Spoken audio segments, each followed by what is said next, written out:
Assalamualaikum warahmatullahi wabarakatuh.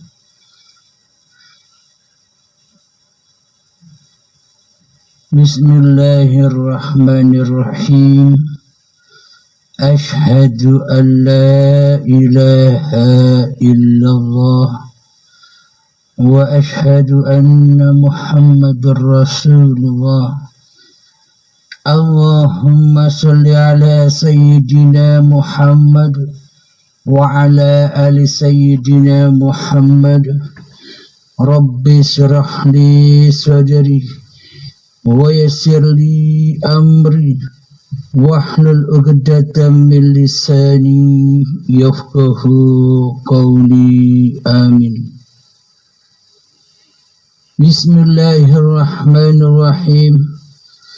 Salam hormatku, salam santunku, salam kangenku buat para sahabat-sahabatku tercinta dimanapun Anda berada, baik yang ada di dalam ataupun yang ada di luar negeri. Semoga kita semua senantiasa di dalam lindungan Allah Subhanahu wa ta'ala. Amin ya rabbal alamin.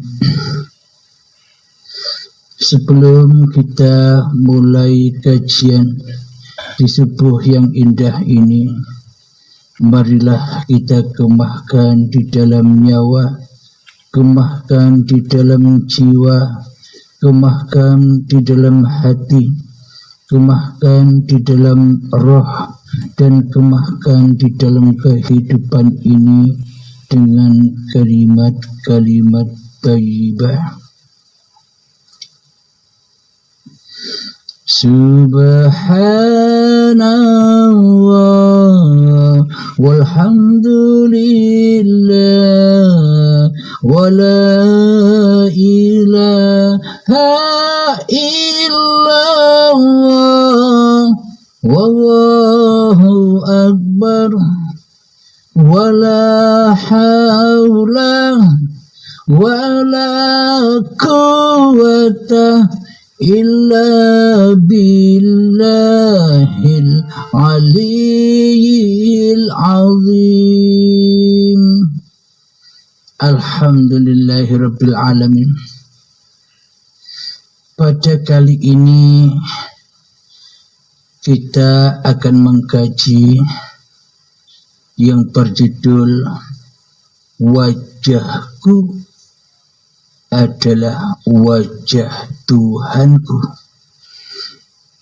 Ini umat Islam wajib tahu.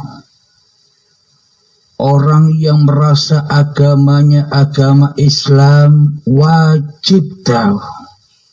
Orang yang agama lain pun juga wajib tahu, agar mengerti di dalam makna bertuhan itu yang bagaimana. Di dalam Islam ada kewajiban sholat 5 waktu. Apa tujuannya sholat 5 waktu? Di agama lain pun ada kewajiban-kewajiban syariat agamanya masing-masing. Apa tujuan semua itu? Tujuan sholat 5 waktu dan tujuan seluruh syariat-syariat agama manusia, tujuannya hanyalah untuk datang dan mengabdi kepada Tuhannya. Apapun syariatnya, apapun agamanya pasti sama, tak ada perbedaan. Di setiap syariat-syariat agamanya itu tujuannya hanya satu, untuk menghadap Tuhannya, untuk bertemu Tuhannya. Jadi di sini kami menerangkan cara menghadap melalui syariat agama Islam. Ini pun juga bisa diaplikasikan bagi saudara-saudara kita yang agama lain. Yang penting di sini jangan cari perbedaannya, akan tetapi carilah persamaannya, karena kita seluruh manusia sama-sama ciptaan Tuhan, sama-sama hamba Tuhan yang esa. Tak ada Tuhannya orang Islam sendiri, tak ada Tuhannya orang Nasrani sendiri, tak ada Tuhannya agama Majusi sendiri, tak ada Tuhannya agama Yahudi sendiri, tak ada Tuhannya agama Buddha sendiri, tak ada agama orang Katolik sendiri. Semuanya yang dimaksud Tuhan itu esa. Di seluruh kitab-kitab apapun kitabnya mengatakan bahwa Tuhan itu Maha Esa. Itulah persamaannya. Jangan dicari-cari lagi perbedaannya. Jadi di pengajian atau di Uripe Allah inilah mempertemukan semua saudara-saudara kita. Ternyata selama ini kita bukan musuh. Bahkan kita ini saudara seiman. Maknanya saudara seiman itu apa? Sama-sama dari Tuhan, sama-sama ciptaan Tuhan, sama-sama makhluknya, sama-sama madein Tuhan. Jangan kita pertuhankan hawa nafsu kita sendiri. Bila kita mentuhankan hawa nafsu kita sendiri, otomatis maka nama-nama agama yang kita peluk akan menjadi fitnah bagi keselamatan manusia. Jadi untuk membongkar persamaan antar umat beragama itu adalah yakni bahwa kita ini Tuhannya sama, Tuhan yang Maha Esa. Siapakah Tuhan itu? Tuhan itu di dalam Al-Quran sudah disebutkan, Allahu la ilaha illa huwal hayyul qayyum. Tiada Tuhan yang berhak disembah. Dialah hidup yang kekal, yang mengurusi seluruh makhluknya. Saya yakin, seyakin-yakinnya seluruh kitab-kitab yang ada di dunia ini semuanya pasti ada kalimat itu. Inilah yang menemukan kita di dalam persamaan seluruh manusia, bahwa kita ini dihidupi Tuhan. Jadi yang dimaksud Tuhan yang Maha Esa itu kita semua di dalam hidup yang ahad, hidup yang esa. Bila kita tak hidup, apa kita tahu Tuhan? Bila kita tak hidup, apa kita tahu agama-agama? Maka dari itu dibuatlah oleh Allah, dibuatlah oleh Tuhan wadah-wadah agama. Supaya apa? Meskipun wadah-wadahnya berbeda, toh di dalamnya mengajarkan tauhid, toh di dalamnya mengajarkan tentang keesaan Tuhan. Alhamdulillahirabbil alamin. Untuk para sahabat-sahabatku yang beragama Islam, tentunya sholat 5 waktu itulah sebagai media, sebagai kendaraan. As-sholatu mi'rajul mu'minin. Sholat itu adalah tempat kendaraanmu untuk mi'raj atau menghadap Tuhanmu. Bila kita tidak tahu tujuan dan makna sholat itu sendiri, bagaimana mungkin kita bisa mi'raj? Bagaimana mungkin kita bisa kendarai sholat ini menuju Allah bila kita tak tahu, bila kita tak paham apa tujuan sholat itu sendiri. Jadi Allah melewati Kanjeng Nabi Muhammad mensyariatkan. Ini bukan syariatnya Nabi Muhammad loh ya. Ini syariatnya Allah yang diutuskan, yang disuruhkan, yang diperintahkan kepada Nabi Muhammad untuk disampaikan kepada seluruh manusia. Ingat, sekali lagi ingat, Nabi Muhammad tak membawa syariat.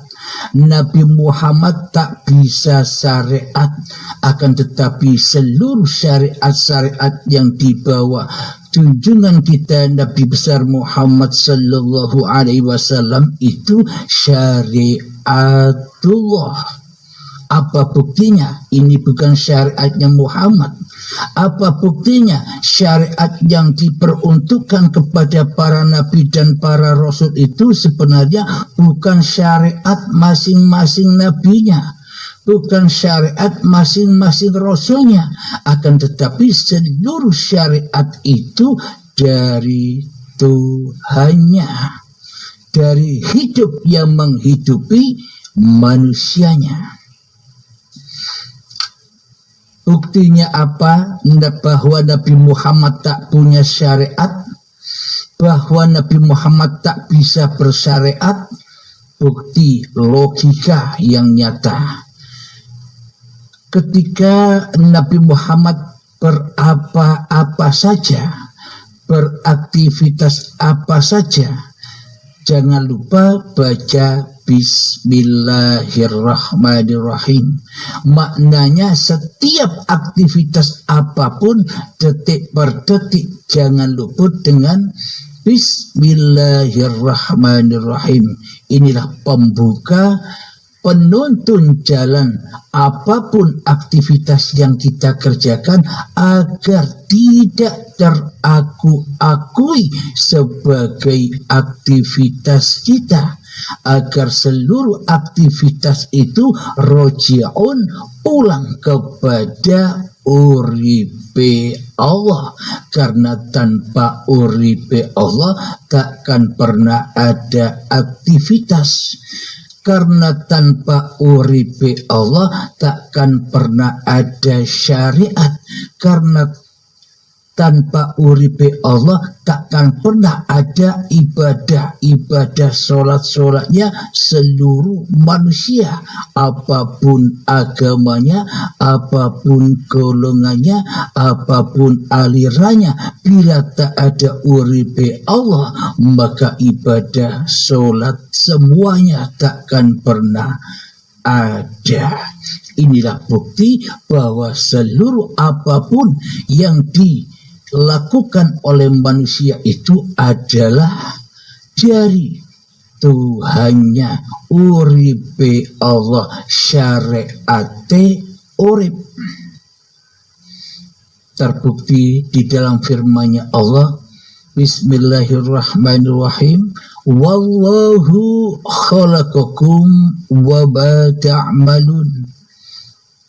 Dan Allah lah penciptamu, dan Allah pula yang menciptakan apapun yang kamu perbuat. Pas, sudah cocok. Inilah bukti bahwa seluruh syariat-syariat manusia ini bukan syariat manusianya, tapi syariat uripe Allah.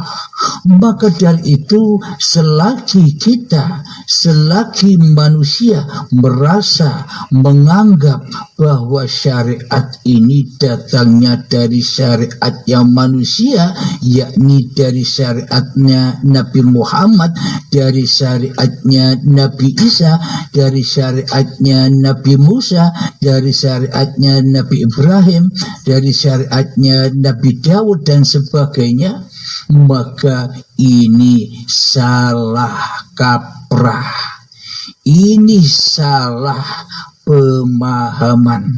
Karena hidup siapa? Karena uripe sopo sing manggon di dalam Nabi Ibrahim, yang menghidupi Nabi Musa, yang menghidupi Nabi Isa, yang menghidupi Nabi Muhammad, dan yang menghidupi kita semua bangsa manusia itu uripe sopo. Inilah jalan pulang sanad-sanad manusia bahwa sesungguhnya manusia tak punya daya untuk melaksanakan syariat kecuali syariat uripe Allah.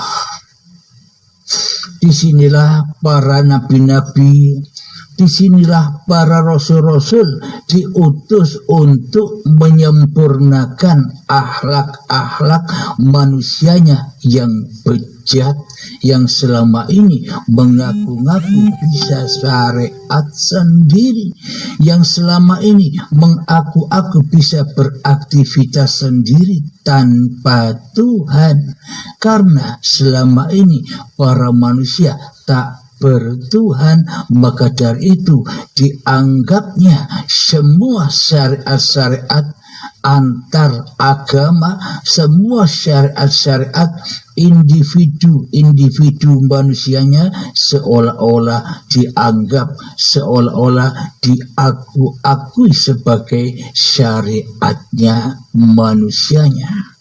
Inilah yang membuat polemik belenggu, inilah yang membuat fitnah.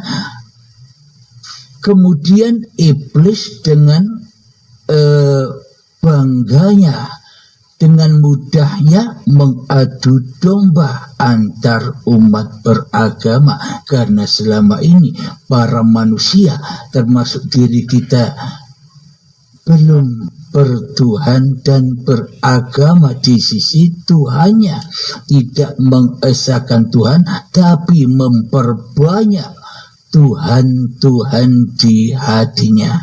Maka dari itu setan dengan mudahnya menggoda setiap manusia, menyesatkan seluruh manusia lewat syariat-syariat ibadahnya.